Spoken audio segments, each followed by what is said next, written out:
Vamos a resolver el primer ejemplo de una integral definida. Tenemos una integral definida del límite inferior 0 al límite superior 2 de una función 3x cuadrada con su respectivo diferencial de x.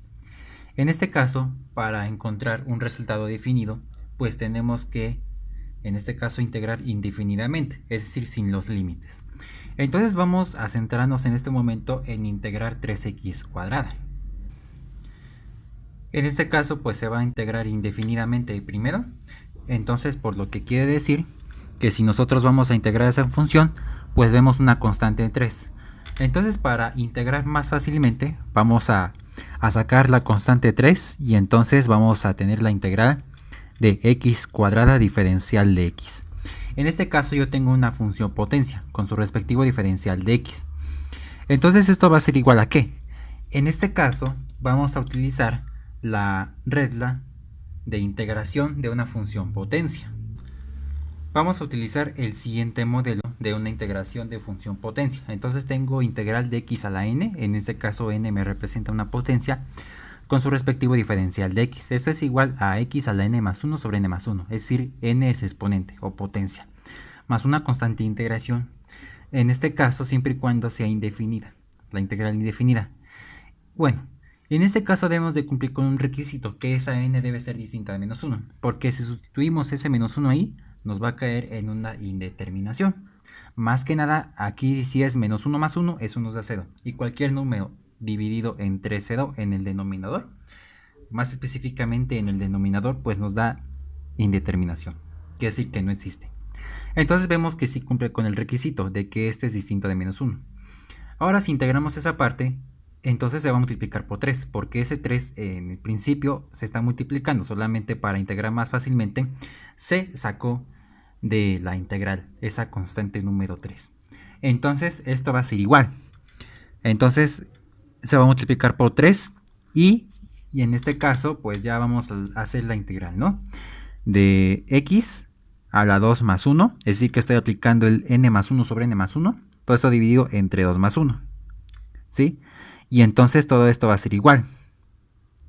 En este caso yo tengo 3 que va a multiplicar ahora de x, en este caso 2 más 1 es x cúbica sobre 3 si hacemos la operación.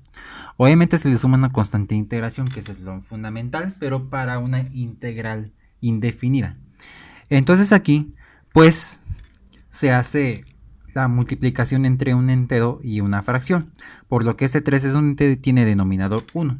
Haremos la multiplicación directa en los respectivos numeradores y denominadores, por lo que obtendremos lo siguiente, que es 3x cúbica sobre 3 si hacemos la multiplicación.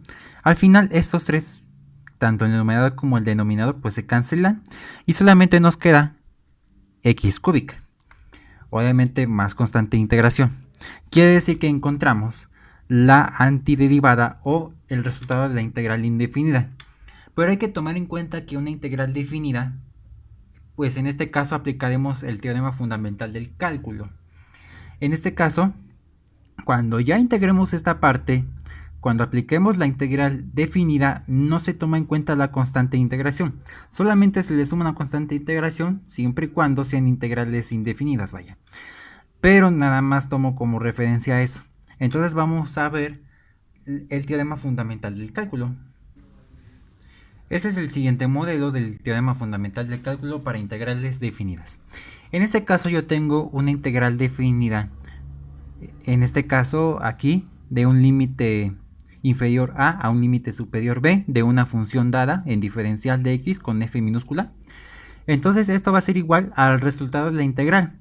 Es decir, que con f mayúscula, que la característica en esto que es derivable, y eso nos da la f minúscula. Entonces quiere decir que ese es el resultado de la integral, es decir, una primitiva, vaya. Y entonces ahí no vemos que no tiene la constante de integración, entonces solamente vamos a poner en este caso la x cúbica, que es el resultado de la integral de esto, indefinidamente. Entonces ahí pues le agrega una línea.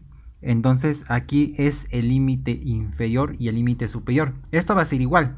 Aquí ya vamos a definir un resultado. Por lo que vamos a copiar todo el resultado de la integral que nos den y evaluarlo en el límite superior de las x, menos otra vez el resultado, y se evalúa el valor de x con el límite inferior. Se restan y ya obtendremos un resultado definido. Entonces quiere decir que esto va a ser igual. El resultado de la derivada, bueno, de la integral indefinida, que en este caso es x cúbica, no hay que tomar en cuenta la constante de integración. Entonces es x cúbica. Y entonces aquí vamos a poner una línea vertical y en donde vamos a poner el límite inferior, que en este caso es a. Entonces vemos que el límite inferior es 0 y aquí el límite superior es 2. Y entonces aquí vamos nosotros a evaluar la función. Quiere decir que aquí esto es x cúbica. Aquí vamos a evaluar esa función de x en el límite superior. Es decir que es 2 elevado al cubo, ¿no? Menos, aquí en este caso otra vez el resultado, pero se va a sustituir el valor de x en el límite inferior, que en este caso es 0 elevado al cubo. Entonces esto va a ser igual. Aquí, 2 elevado al cubo es multiplicar 3 veces el mismo 2. Entonces eso nos da 8. Luego tenemos menos 0 al cubo, eso nos da 0. Y entonces todo esto va a ser igual a 8. Quiere decir que aquí ya conseguimos el resultado de la integral definida. En resumen, la integral definida de 0 a 2 de 3x cuadrada diferencial de x es igual a 8. Entonces aquí concluimos con este ejemplo.